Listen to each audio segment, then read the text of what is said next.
Thanks so much. I'm really excited to be here and to actually give a talk in person is kind of novel for me. It's been a while.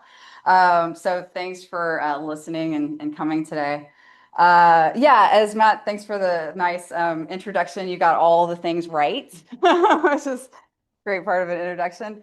Yeah, I'm currently a research ecologist at Pierce. And as Matt mentioned, we are currently located in Hawaii Volcanoes National Park. And it's a really fun place to go to the office. And I'm just today, was there yesterday in the office and took a little walk around. I don't know if you guys heard about the last eruption, but there was major tephra fallout. And today I'm actually still pulling some Pele's hair out of my shoe. So and I had a brief moment where I'm like, is TSA gonna stop me now? Today I want to talk about avian malaria, the ecology of avian malaria, and then some of the work that we're doing to think about managing it as a disease. First off, I want to talk about impacts to native Hawaiian birds. Guys are probably well aware of the sort of conservation crisis that's ongoing with native Hawaiian birds. Historically, there were at least 55 species of passerines in the main Hawaiian Islands. Sadly, today, only 21 passerines remain. So these are those 21. And what you'll see here is some Hawaii honeycreepers, and then some other natives, including the Hawaii elepaio, and we got the oma'o someplace. The endangered species, as you can see, actually outnumber those that are not. And we have a real, as I mentioned before, conservation crisis sort of on our hands, and we need to figure out what to do about it. Four Hawaiian forest birds really are on the brink of extinction at this point, and so projections for these populations are really, really, really low. And unfortunately, so these are two island endemics from Hawaii. Here on the left, the Akikiki and the Akake'e, and the Kiwikiu and Akohekohe on Maui. And unfortunately, the Akikiki is at such low numbers, we think that it's actually functionally extinct in the wild. There are individuals that are in captivity. Let's see if this works. I didn't ask you if there's a sound in here, but I just wanted to provide this soundscape. This is, I think, a really useful way to sort of immerse ourselves in both the way a functional and healthy community can sound like. Because obviously birds have beautiful songs. This is one of the ways we can interact with them and observe them in the wild. And so what I hopefully will be able to share with you are sonograms that were taken.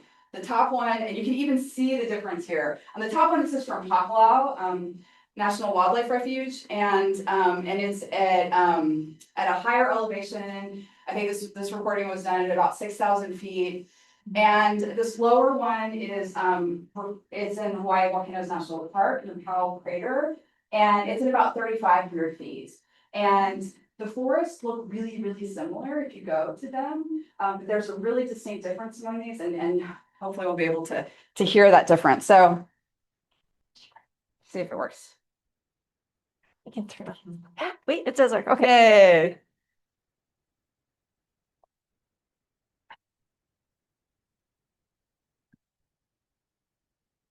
You hear the Eevee, the little, and many others, Apapane, Hawaii Amakihi in there. And again, this is these were done at similar times. So breeding season. It's really quiet. Yeah, literal crickets, right. And so that really is just to see if I can move ahead now, to sort of elucidate what's happening in terms of this conservation crisis. Okay, so there are places where native birds persist in relative numbers, and there are several reasons why we think that the birds are in decline. Habitat loss and destruction is definitely one of them. Introduced predators, mongoose, rats, cats definitely take out more birds than we would want. But we really do think that that the main primary driver of declines in Hawaiian forest birds is avian malaria. So we think it's been a factor that's driving bird declines for a while and continues to do so. This is a parasite transmitted by mosquitoes. In Hawaii, the primary vector of avian malaria is Culex fasciatus, the southern house mosquito, which we'll talk a little bit more about today. This is a parasite that invades the host erythrocytes, the red blood cells of birds, and the little dots that you can see inside the red blood cells there are the parasite itself. Transmission cycle, this is the agent, causative agent of avian malaria in Hawaii is Plasmodium relictum.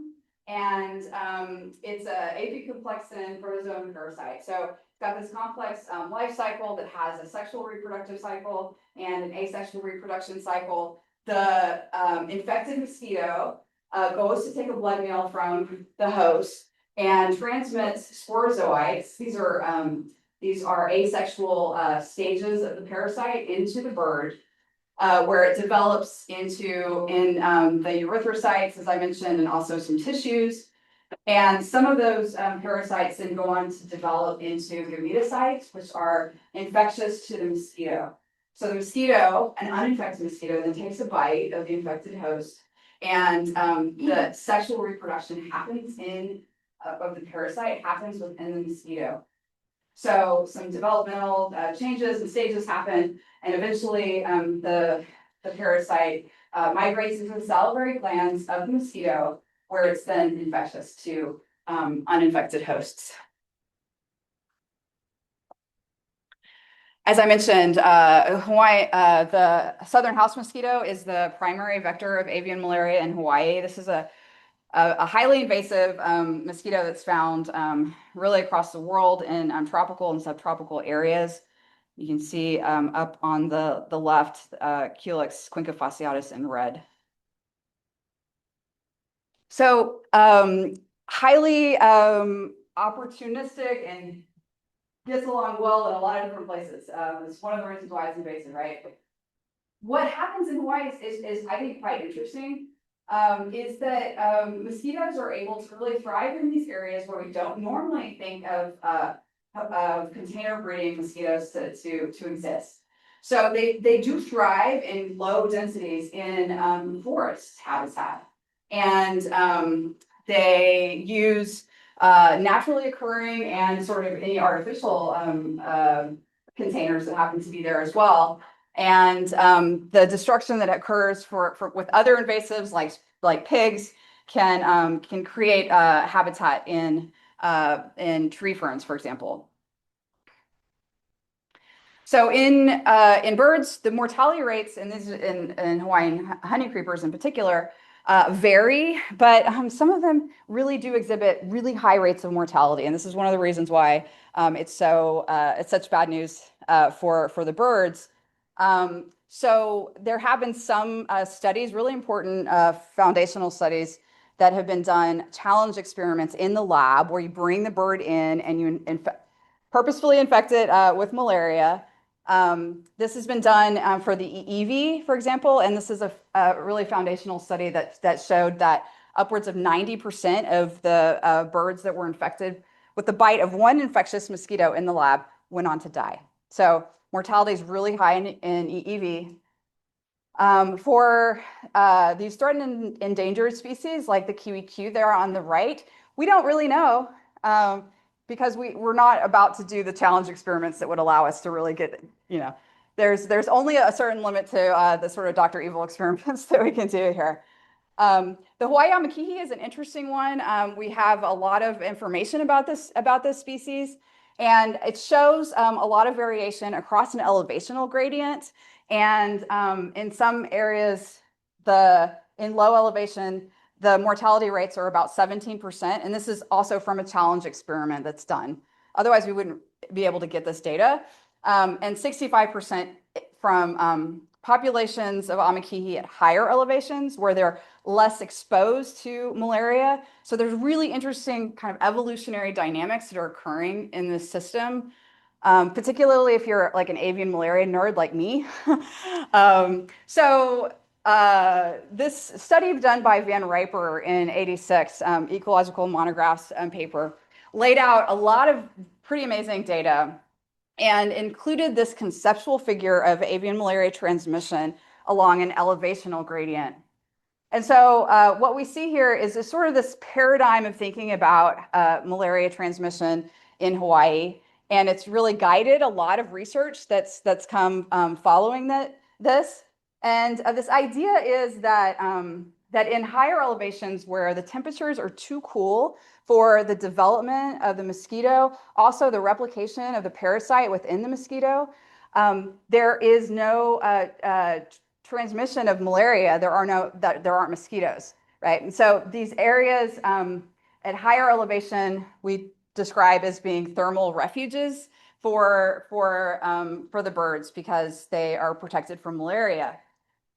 This idea that at sort of mid elevations where you have this overlap of some mosquitoes and some native birds, you have this sort of predicted kind of peaks in malaria transmission. And then at low elevation, we have lots of vectors. The thought was, according to Van Riper, is that we shouldn't have a lot of malaria transmission down here because you don't have those susceptible birds.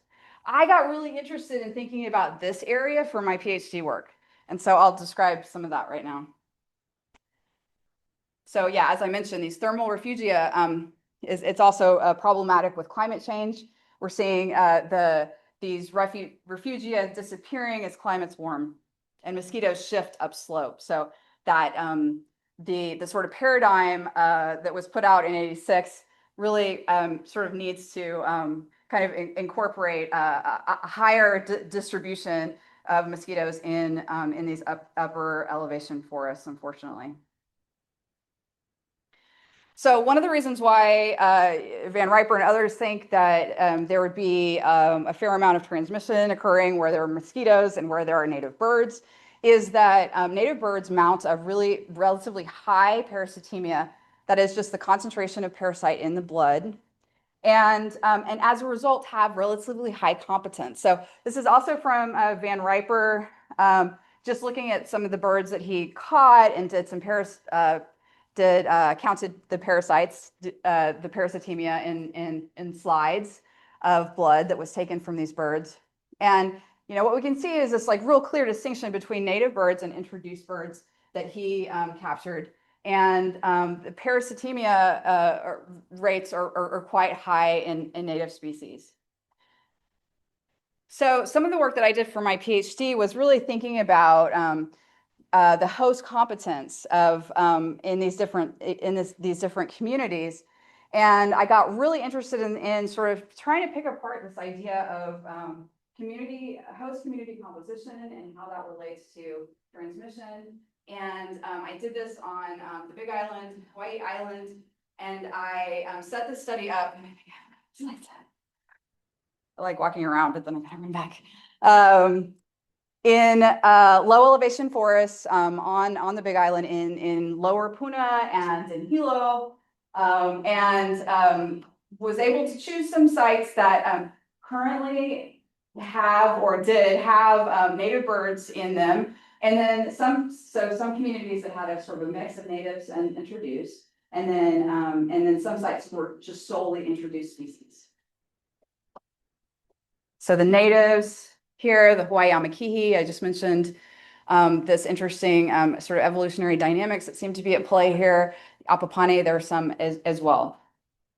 And then the introduced species. Not all of them, but some of the key players. Okay, so the fields work that I will describe now, I'm just going to run through this very quickly, is that we captured mosquitoes and we ID'd them, counted them, ID'd them. We banded and bled birds, and we conducted surveys to estimate bird density. So in thinking about, the contribution of these different species to transmission, we need to know something about the relative abundance of them. We screened the mosquitoes and the bird samples for malaria. using just a basic PCR. And so this was just is it infected or is it not infected? And this is what the relative abundance of the community looked like. And green for go is natives. And so we see just the layout of these different communities. And essentially what is important to note here is that we had 4 sites that had a decent relative abundance of natives, the majority of those being Amakihi. And then we had one site, Panaeva, Matt, that we actually detected Amakihi. That was very exciting because it's almost in town, and the idea of Amakihi spreading into Hilo is just my dream. So collected all this data and took a look at it, and this is what we found. So our going hypothesis going in here is that the transmission of avian malaria would be increased in communities that had native birds because of this increased parasitemia and host competence. And this is actually what we found. So, native bird density here is on the X, and we have mosquito infection prevalence on the Y. That is simply the proportion of mosquitoes that we captured that had malaria. And what we see is that native bird, that infection prevalence does increase with native bird density. And we sort of were able to statistically remove the effect of natives and saw that on average, without the natives in these communities, there would be likely about a 60% decrease in the prevalence in these sites. We were also interested in the reverse. So what is the effect of native birds on malaria? And then of course, we really want to know what the effect of malaria is on the native birds. So just looking at this data from a different perspective, here is the log of the mosquitoes per trap night, that being a measure of mosquito abundance on the X here, and on the Y in both of these figures is Amakihi density. And so we see that density decreases with abundance of mosquitoes and the density of infected mosquitoes. And so that's simply the abundance times the prevalence. And so that gives some indication of what we call force of infection. And so clearly it's having an effect on Amakihi, but we kind of want to take it one step further. And so we wanted to look at this is a very basic population growth model, almost, sort of back of the envelope almost, because we used parameters drawn from the literature, as well as this mortality rate that we think that came from the study from Carter Atkinson, that's 17%.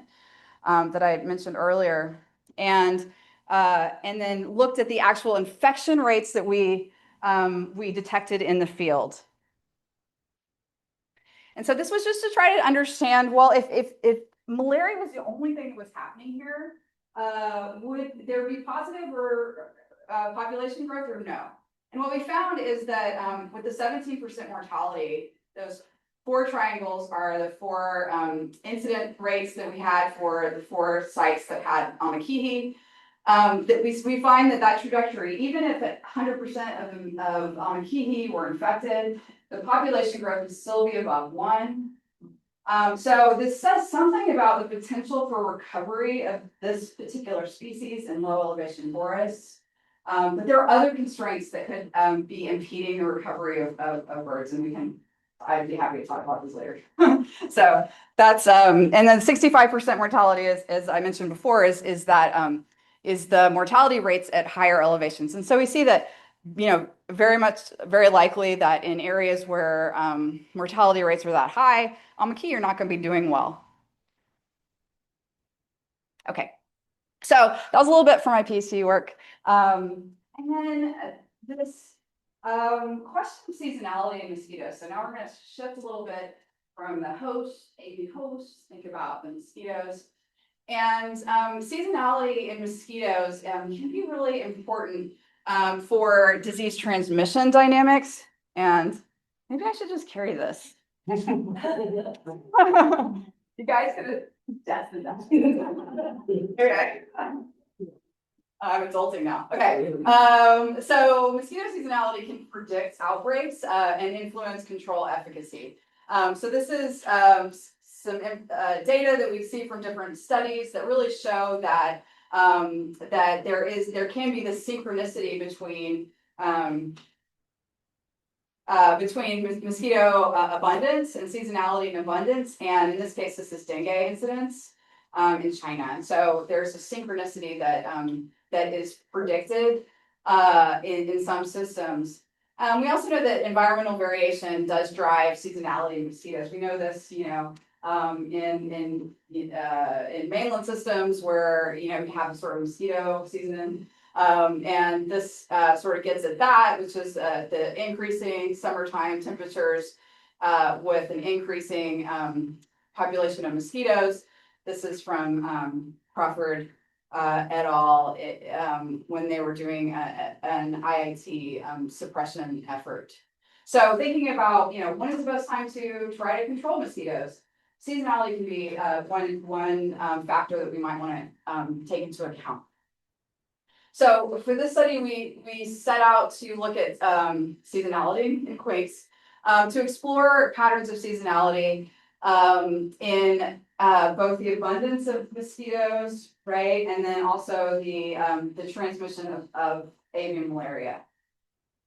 So we're hoping to get some idea about the strength, the mode, the synchronicity if it occurs at these different sites, and I'll tell you about the data set in just a second.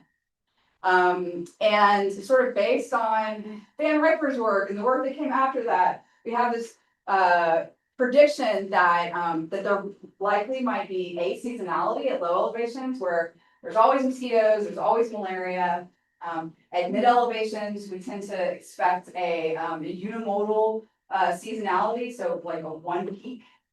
And then at high, at least from this data set, we weren't expecting to see any mosquitoes or malaria transmission.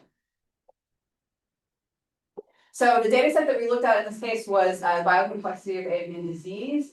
This is a study that was conducted on Hawaii Island from 2002 to 2004.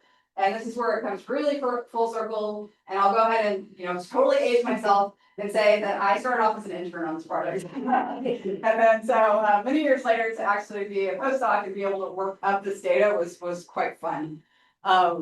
So there was a lot of data that was collected, sampled birds, mosquitoes, vegetation, environmental variables, and more. But there were 9 sites across an elevational gradient. And there's been some interesting work that's come out, mostly focused on the bird side of things, but from a modeling perspective. But there was all this mosquito data, so we wanted to try to see what we could find out about it. So we used hierarchical generalized additive models, GAMs, to look at this. These are really flexible models that can that really allow for this nonlinear relationship. So we fully expect and say something like seasonality. And so we tested different predictions or different hypotheses rather about abundance, about seasonality, and what we found was there's variation. Yeah, well, okay. So just to orient you a little bit here, we're talking about mosquito abundance, and so when we're thinking about your eye can just imagine what would a unimodal abundance pattern look like. Well, it would be one home, essentially. And this is low elevation. We had 4 sites from low elevation, 4 from mid, and we had 2 from high elevation. So to make sure that that these axes are very different. And so what we found is overall that there was the highest abundance of mosquitoes at mid elevation, not at low as we might expect. And then we had very, very few mosquitoes from this high elevation site. And so what we found, and just to wow you with the amount of work that was done, 56,000 trap nights. So it was definitely a lot of work. I didn't set the traps. I got to test the birds. So that was the highlight of my career, really. So what we see is some seasonality, as we expect. And so we do see some what seems to be generally unimodal mid-elevation seasonality with abundance that occurs around the time when we expect it to, which is around October. This site is doing something kind of wild and different. And then at low elevation, we see that there are three-ish sites seem to show a bimodal seasonality. So they have two peaks within the year.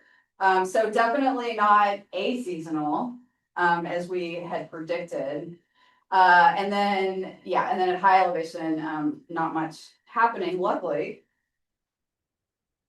Okay, so we also looked at parity, and so parity has the mosquito laid eggs or not, essentially, and this can tell us something about the age of the mosquito. And so nulliparous is they have never, and so these are young mosquitoes.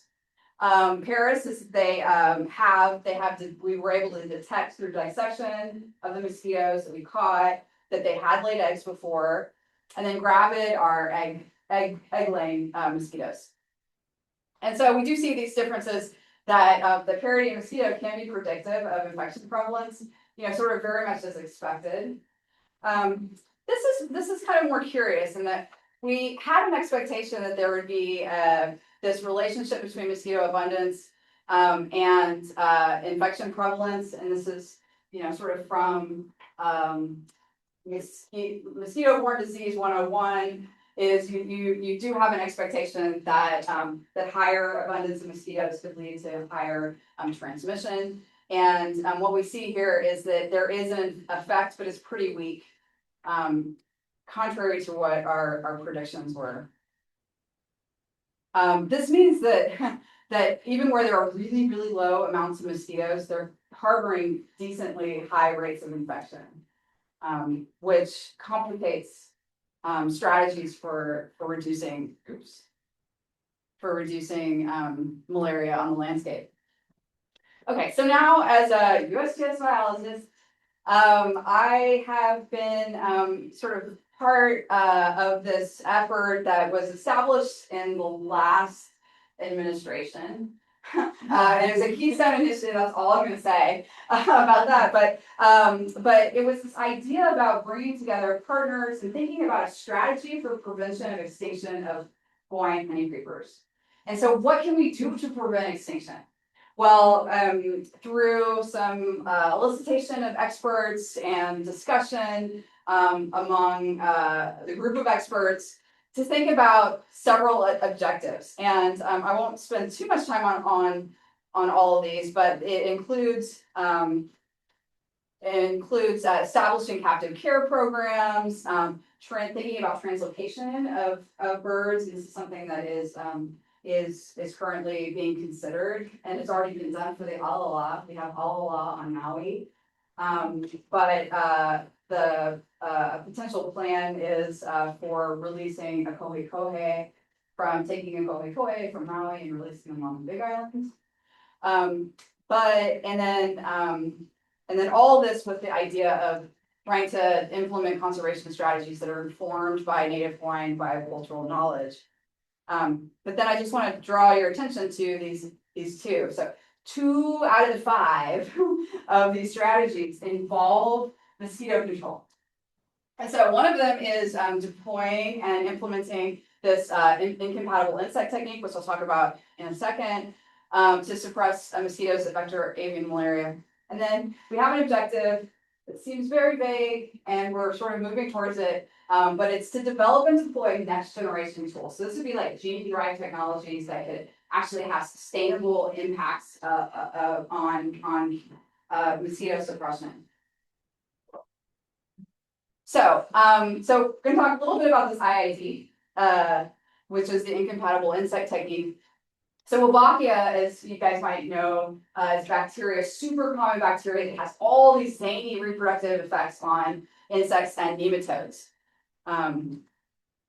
Cytoplasmic incompatibility is one of those things, and it induces conditional sterility. And so, if depending on the mosquito that you're talking about, if you have a wild mosquito that has a wild type sort of Wolbachia, if we can transinfect and actually infect mosquitoes with another type of Wolbachia that's incompatible, then we can mass rear those mosquitoes and release them onto the landscape.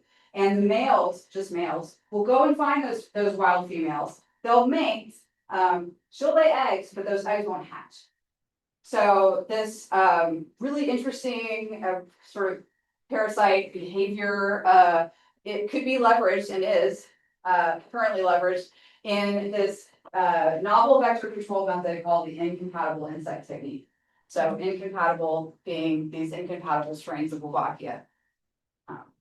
So this just shows this idea that two different incompatible strains, one in the female and one in the male, no, vice versa. I know that that's female.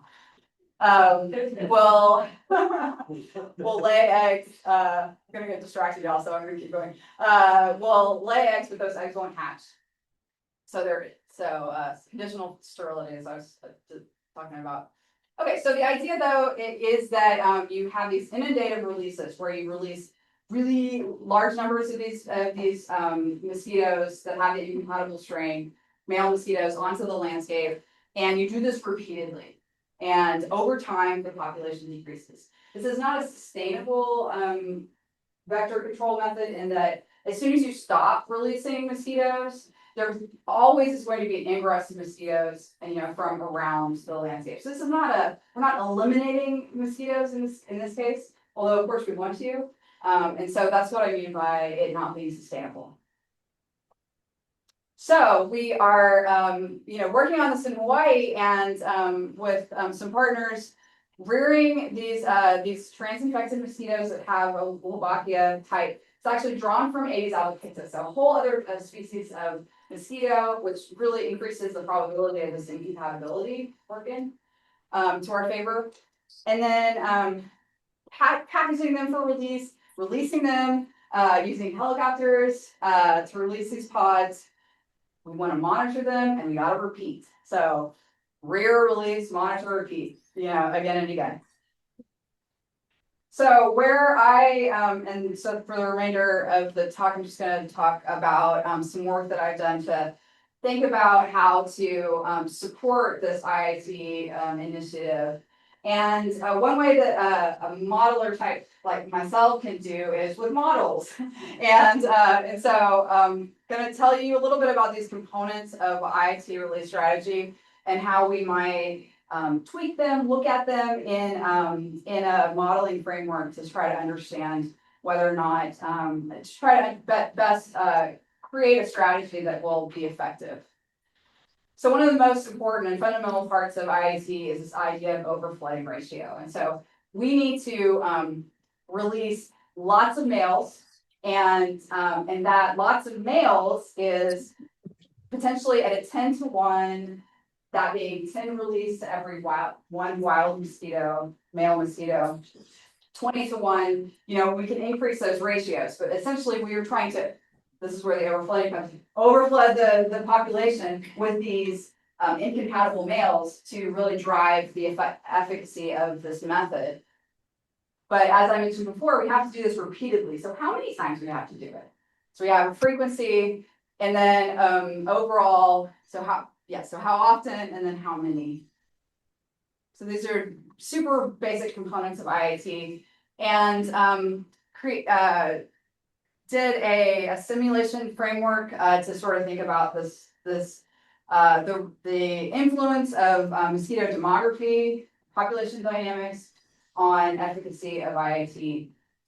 And so this the simulation framework is like a compartmental model that incorporates the immature aquatic stages of the mosquito and into the adult stages.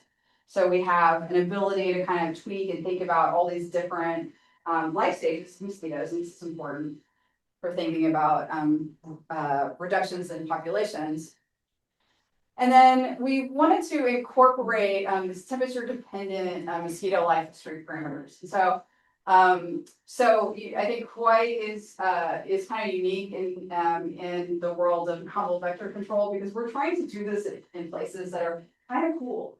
We kind of have to go to the place where there are mosquitoes and there are birds, and it's likely in these areas that are slightly more cool. And so life history parameters of mosquitoes as ectotherms. There's a lot of things that actually increase with temperature, and so for example, at higher temperatures, the gonotropic cycle is increased, and so the egg laying rate is increased. Immature emergence is also increased with temperature, but importantly, survival actually is thought to decrease with temperature. Oh, yeah. So this is one output of these models that I was talking about. We were able to, it's a stochastic modeling framework, simulation modeling framework, where we run the model many times, and we can see the effect of the release of a certain number of mosquitoes, a certain number of times. So we have that frequency aspect, we have the overflooding ratio that we're able to incorporate into the model. As well as the overall number of times we do it. And so this is just an example of what the simulation outputs can look like. The green here is wild mosquitoes, and the pink is the Wolbachia trans-infected mosquitoes that are released. And in this upper case, we have an overflooding ratio of 10 to 1. So 10 Wolbachia trans-infected males for each wild male. The wild males are here. And so what we see in the top case, that after 9 treatments at this overflooding ratio, we see a dip in the populations, but we don't, but they're not complete. It's not a complete reduction. And then we can see that once the releases stop, that the female population numbers increase. This is increasing the overflooding ratio and increasing the number of treatments on the bottom. And in this case, it seems to be more effective. And so we do have an almost complete decrease, not exactly in all simulations, but a population crash that occurs. And again, we see this increase that happens because some of them cycle around. And when you stop the releases, the mosquitoes come back. So this is another kind of component of this simulation framework, is thinking about, I kind of look at these simulations as being sort of a sandbox. You can kind of go and play, and you have the things are important, the parameters, and you can kind of tweak those in a way that we are not able to in the wild, in nature. So it's an experimental space for thinking about strategies and the effectiveness of these tools. And so in this case, we were interested in looking at the longevity. And so this is the longevity of the mosquitoes that we release. And we know that survival can vary quite a bit in these released mosquitoes. And so we just played around with 3 different longevity days. And here we have treatment months. On the X, overflooding ratio are these different colors, and reduction in mosquito abundance is on the Y. And so what you see is that there are some clear kind of patterns that start to emerge with these different longevities. And as we expect, we have the different efficacies that are related to overflooding ratios. Oh, okay, so that's it, I guess.